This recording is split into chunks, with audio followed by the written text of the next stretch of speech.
오늘은 말씀대로 살기 위한 권면 두 번째 시간으로 하나님의 말씀을 선포하겠습니다. 야고보 사도는 평생 치열하게 신앙생활을 하면서 얻은 경험을 바탕으로 이 서신서를 기록하고 있습니다.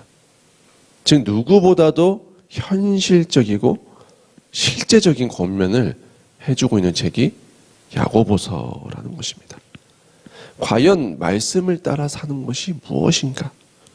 말씀대로 살아가는 것이 구체적으로 어떻게 해야 하는 것이며 말씀을 따라 살기 위해서 우리는 어떤 노력들을 해야 하는가? 이것에 대해서 야고보는 자신이 직접 신앙하고 부딪히고 그 안에서 검증된 살아 숨쉬는 이야기들을 전해주고 있다는 것입니다.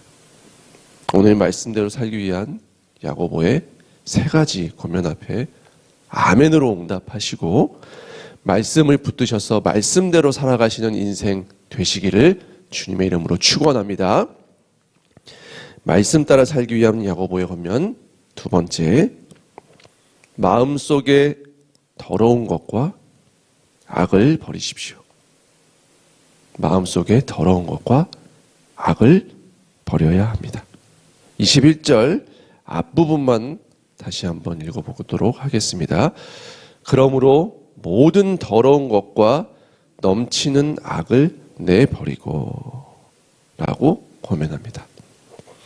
사랑하는 성도님들, 성도는 왜 회개를 해야 하지요?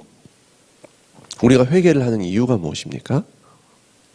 물론 첫 번째로는 우리가 잘못한 것에 대해서 용서를 받기 위해서 회개를 하는 것이 1차적인 이유일 것입니다. 하지만 그것도 맞는 말이지만 우리가 회개를 해야 하는 더 근본적인 이유가 있다는 것입니다.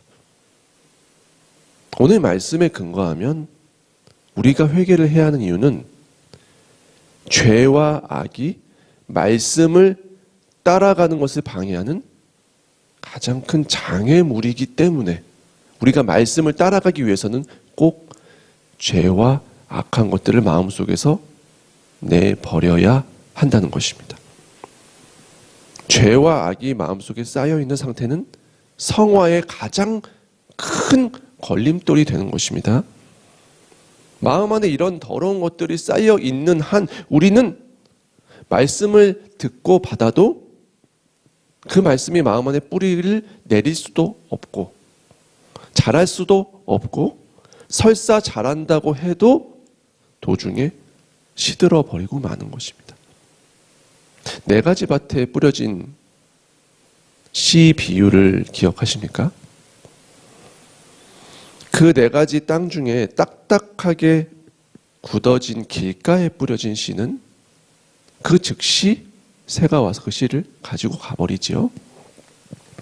이렇게 굳어버린 마음, 더러워진 마음, 악한 마음, 세상의 온갖 유혹과 죄에 휩쓸려진 그 마음 상태로 있으면 아무리 좋은 말씀이 우리의 마음밭에 떨어져도 열매를 맺을 수가 없다는 것입니다. 애초에 말씀이 자랄 수가 없는 환경이기 때문입니다. 주님은 마태복음 5장 팔복을 선포하시면서 이렇게 말씀하셨습니다. 마음이 청결한 자는 복이 있나니 그들이 하나님을 볼 것이요. 이렇게 말씀하셨습니다. 말씀을 통해서 하나님을 만나고 그 영혼이 말씀 가운데 자라기 위해선 먼저 깨끗한 마음이 준비되어야 하는 것입니다. 그것은 회개의 과정을 통해서 가능한 것입니다. 사랑하는 성도님들을 축복합니다. 늘 자신의 마음을 주님 안에서 들여다보시고 마음속에 악한 것과 더러운 것들이 있다면 주님 앞에서 회개하시고 제거하셔서 깨끗한 마음으로 말씀을 받는 우리 성도님들 되실 수 있기를, 그리하여서 말씀이 우리의 마음 가운데 잘 뿌리박고 열매 맺고 자랄 수 있는 귀한 성도님들의 마음밭 되시기를 주님의 이름으로 축원합니다.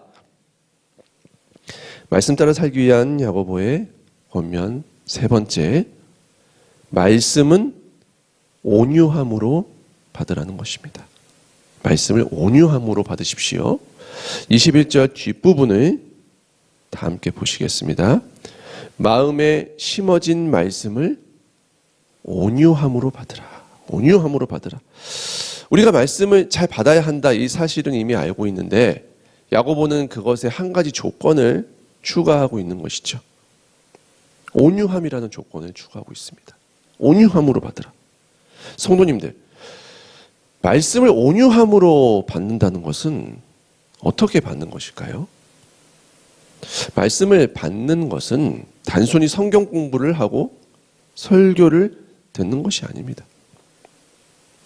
오늘날 한국 교회의 영성이 무너져가고 있다, 이런 이야기들을 많이 하십니다. 그 이유가 무엇일까요? 말씀의 통로가 부족해서는 결코 아닐 것입니다. 말씀의 통로는 현대를 살아가는 오늘 우리에게 차고 흘러 넘칩니다. 유튜브만 틀면 좋은 목사님들의 설교가 차고 흘러 넘치고, 좋은 신앙 서적들이 돈만 내면 서점에 차고 흘러 넘치죠. 없어지고 있는 것은 말씀을 받는 바른 태도라는 것입니다. 말씀을 얼마나 많이 받았느냐보다 더 중요한 것은 한 절의 말씀을 받더라도 그 말씀을 어떻게 받았느냐가 중요한 것입니다. 그렇다면 왜 야고보는 온유함으로 말씀을 받으라 라고 권면했을까요? 온유함의 반대말은 성내는 것입니다. 성내는 삶이라는 것은 무엇일까요? 내 생각, 내 감정, 내 욕구대로, 내 본능대로 살아가는 삶을 성내는 삶이라 할 수 있을 것입니다. 우리는 거듭나기 전에 다 이렇게 살아왔습니다. 내 혈기, 내 욕구, 내 생각, 내 판단대로 결정하고 살아왔습니다.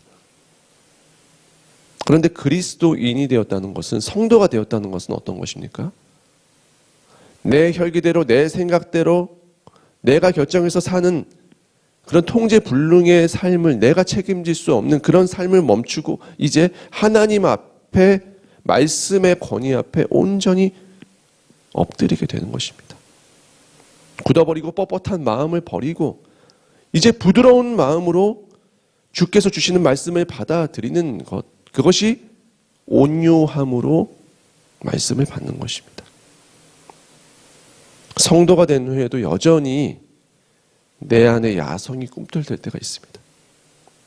내 옛사람대로 살아가고 싶은 본능이 여전히 내 안에서 튀어나올 때가 있습니다. 내 감정, 내 혈기, 내 생각대로 결정하고 생각하고 판단해서 살고 싶은 마음들이 올라올 때가 있습니다.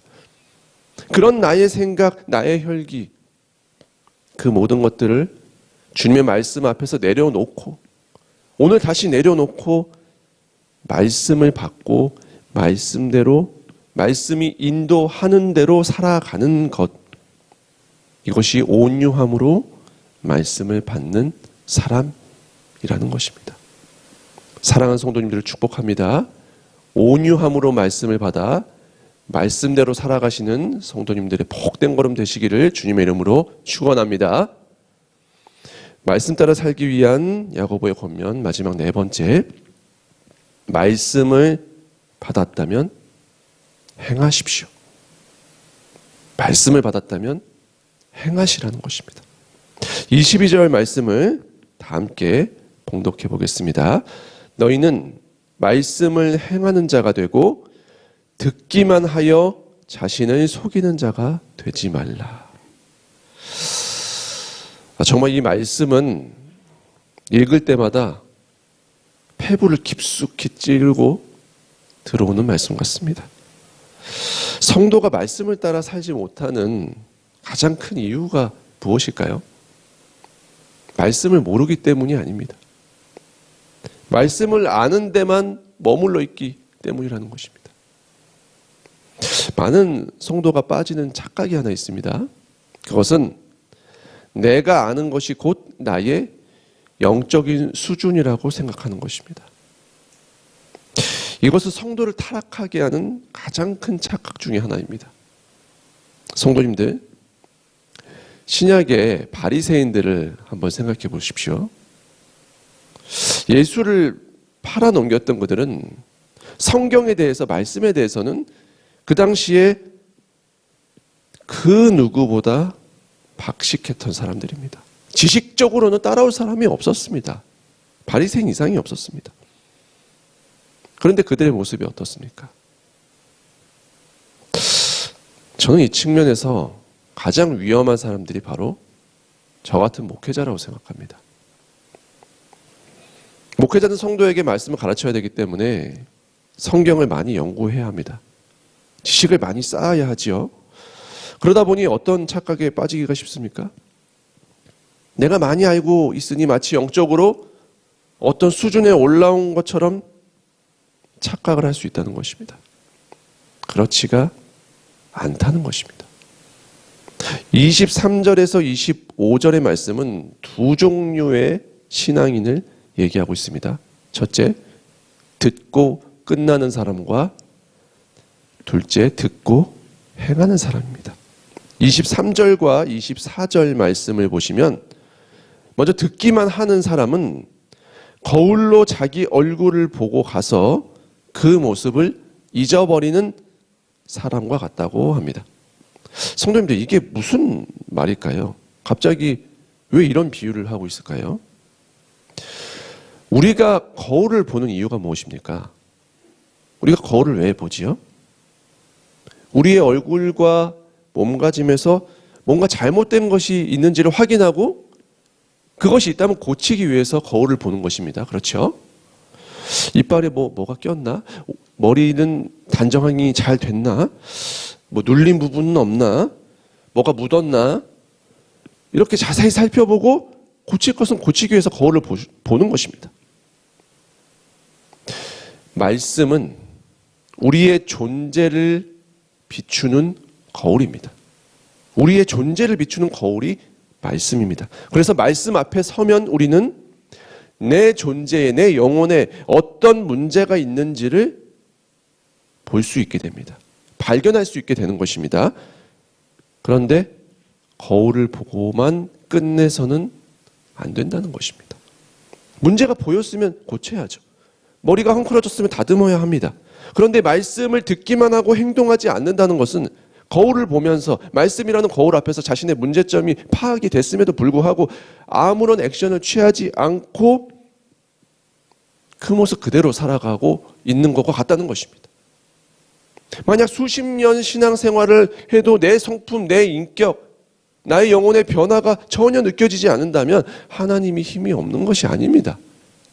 그것은 말씀을 거울에 비추어서 내 존재를 봤음에도 불구하고 그 말씀에 대해 순종하는 자세, 고치려는 자세가 없다는 것입니다. 거울로 자신의 더러운 얼굴, 자신의 다 해진 얼굴을, 더러워진 얼굴을 보면서도 깨달아도 씻지도 않고 고치려는 시도조차 하지 않은 채 영적인 노숙자로 수십 년을 살아갈 수도 있습니다. 25절 말씀을 보시면 그런데 말씀을 행하는 사람은 어떻습니까? 자유롭게 하는 온전한 율법을 들여다보고 있는 자라고 이야기합니다. 말씀을 행하는 사람은 이 모든 더러운 것들에서 고침을 얻게 됩니다. 나음을 얻게 됩니다. 자유를 얻게 됩니다. 말씀의 진리 앞에 서서 그 말씀 따라 살아가는 자를 성령님은 도우시기 때문에 변화가 일어나게 됩니다. 우리를 변화시키는 힘이 말씀 안에 숨겨져 있습니다. 그러나 말씀의 순종으로 반응하는 우리의 모습이, 우리의 결단이, 우리의 마음이 있어야 한다는 것입니다. 그 마음의 중심을 주님께서 보고 그 말씀의 능력을 우리의 삶 속에 이루시기 시작한다는 것입니다. 사랑하는 성도님들, 말씀대로 살아가기 위해서 붙들어야 할 4가지를 나누어 보았습니다. 이것을 꼭 기억해 주시기 바랍니다. 첫째, 듣기는 빠르게, 말하기와 성내기는 느리게 하십시오. 둘째, 마음속에 더러운 것과 악한 것들이 있다면 제거하십시오.